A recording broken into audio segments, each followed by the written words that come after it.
चला तर मंडळी, आज आपण बघणार आहोत गुळ शेंगदाणा चिक्की। एकदम छान खुसखुशीत अशी गुळ शेंगदाण्याची चिक्की। उपवासालाही चालते आणि श्रावण महिना चालू आहे, भरपूर जणांचे उपवासही असतात, तर छान गुळ शेंगदाण्याची चिक्की बनवून ठेवली ते एक महिनाभर व्यवस्थित टिकते।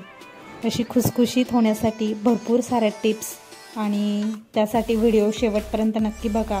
खूप सोपी आहे आणि बनवायला कमीत कमी फक्त 15 मिनिटाच्या आत बनून तयार होते अशी गुळ शेंगदाणा चिक्की। त्यासाठी अजिबात खूप जास्त वेळ लागत नाही किंवा मग साहित्य लागत नाही। खूप कमी साहित्यामध्ये 2 ते 3 साहित्यामध्ये ही चिक्की जी आहे ती बनवून तयार होते। खूप मस्त, खायलाही खुशखुशीत आणि घरी बनवलेली कोणतीही वस्तू असू द्या मग ती एकदम छान आणि चांगल्या प्रकारे बनवली जाते। या ठिकाणी चला तर मग पटकन रेसिपीला सुरुवात करूया।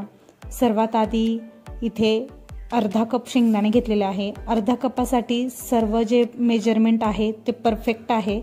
जर तुम्ही 1 कप वापरणार असाल तर 1 कपाचा मेजरमेंट घ्या आणि जर 1 वाटी वापरणार असाल शेंगदाणे तर 1 वाटीचं मेजरमेंट घ्या। या ठिकाणी मी अर्धा कपच बनवणार आहे। अर्धा कप या ठिकाणी मी शेंगदाणे घेतलेले आहे आणि शेंगदाणे छान कढईमध्ये टाकून घेतले आहे।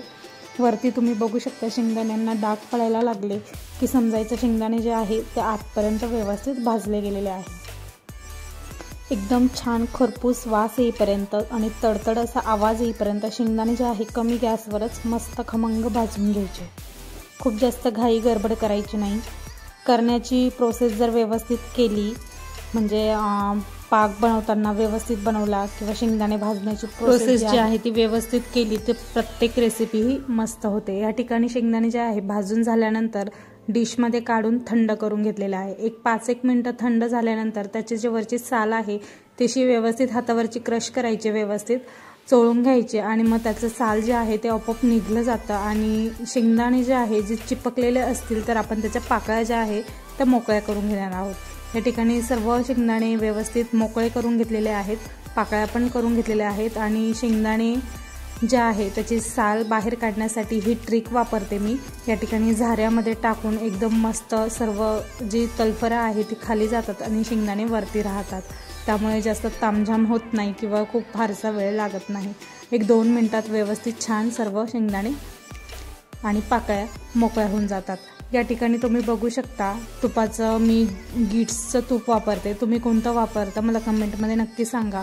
या ठिकाणी मी साजूक तूप घेतलेलं आहे, 2 चमचे साजूक तूप यामध्ये टाकून घेतलेलं आहे आणि तूप छान वितळले आहे। यामध्ये ज्या कपाने आपण शेंगदाणे मोजून घेतलेले आहेत त्याच कपाने अर्धा कप गूळ या ठिकाणी मी किसून घेतलेला आहे।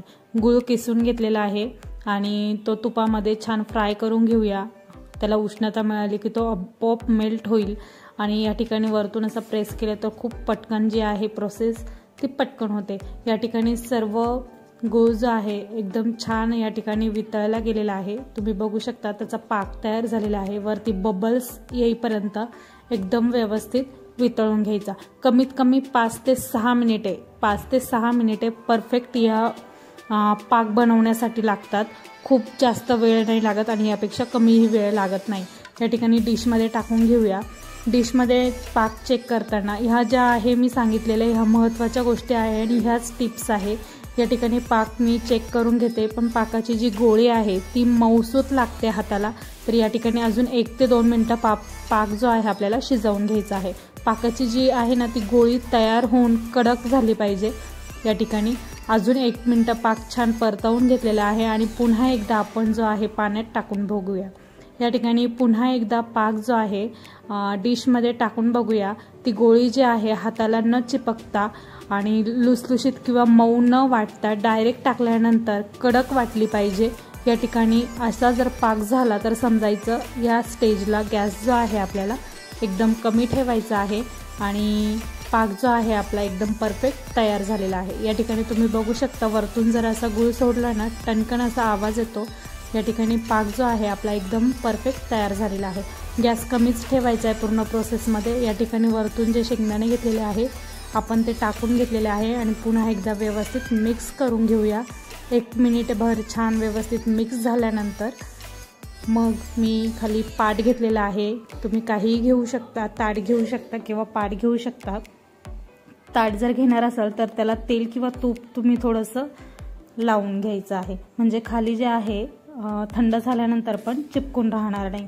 या ठिकाणी ह्या स्टेजला मी गॅस बंद केलेला आहे आणि पाट जे चॉपर आहे ते घेतलेलं आहे आणि त्यावरती मी थोडंसं तूप जे आहे ते ग्रीस करून घेतलेलं आहे आणि यावरती जे आपण गुळाचं आणि शेंगदाण्याचं जे मिश्रण आहे ते यावरती टाकून घेऊया।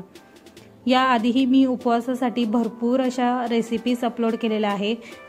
रताळ्याची गुलाबजाम म्हणजे उपवासाचे गुलाबजाम, उपवासाची थाळी, खिचडी आणि भरपूर अशा रेसिपीज आहेत। त्याची ही लिंक मी डिस्क्रिप्शनमध्ये देते, तुम्ही तिथे जाऊन बघू शकता। उपवासाचे गुलाबजाम खूप अप्रतिम अशी रेसिपी आहे आणि त्याला भरपूर अशा तुम्ही कमेंट्स आणि व्ह्यूज पण खूप छान दिलेल्या आहेत आणि त्याला तुम्ही ती रेसिपी बघण्यासाठी मी डिस्क्रिप्शनमध्ये त्याची लिंक देते, तुम्ही तिथे जाऊन बघू शकता।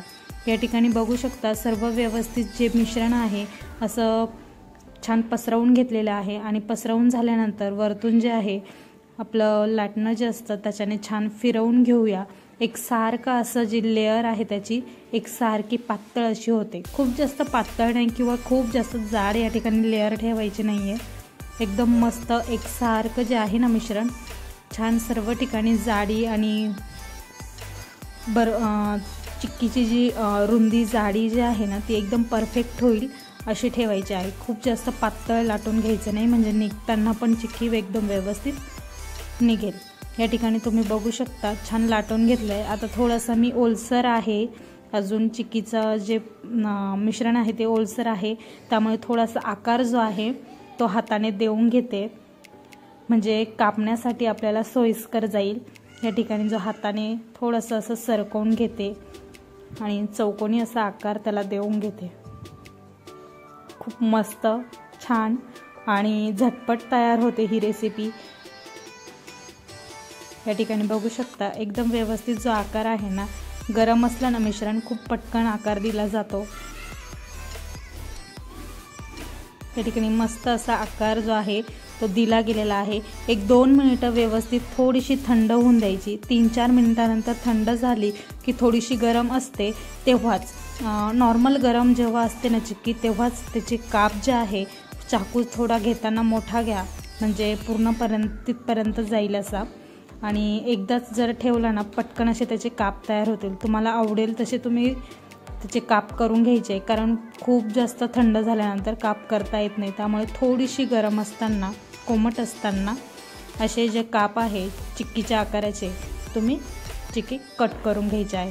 या ठिकाणी चिक्की आपण व्यवस्थित कट करून घेतलेली आहे आणि कट करून झाल्यानंतर एक अर्धा तास व्यवस्थित चिक्की जी आहे ती थंड करून घेतलेली आहे आणि या ठिकाणी तुम्ही बघू शकता मी चाकू खालून असा टच जरी केला तरी पटकन चिक्की या ठिकाणी आपली निघते। अशी चिक्की जी आहे अजूनही थोडीशी गरम आहे, पण ह्याच प्रोसेसला मी ही चिक्की जी आहे ती मोकळी करून घेणार आहे आणि मोकळी करून ठेवल्यानंतर 1 ते 1.5 तासानंतर आपली जी शेंगदाणा आणि गुळाची चिक्की आहे ती या ठिकाणी तयार आहे। अशाच नवनवीन रेसिपींसाठी चॅनलला सबस्क्राईब करा आणि बेल आयकॉन दाबायला विसरू नका। माझ्या नवनवीन व्हिडिओचं नोटिफिकेशन तुम्हाला येत राहते।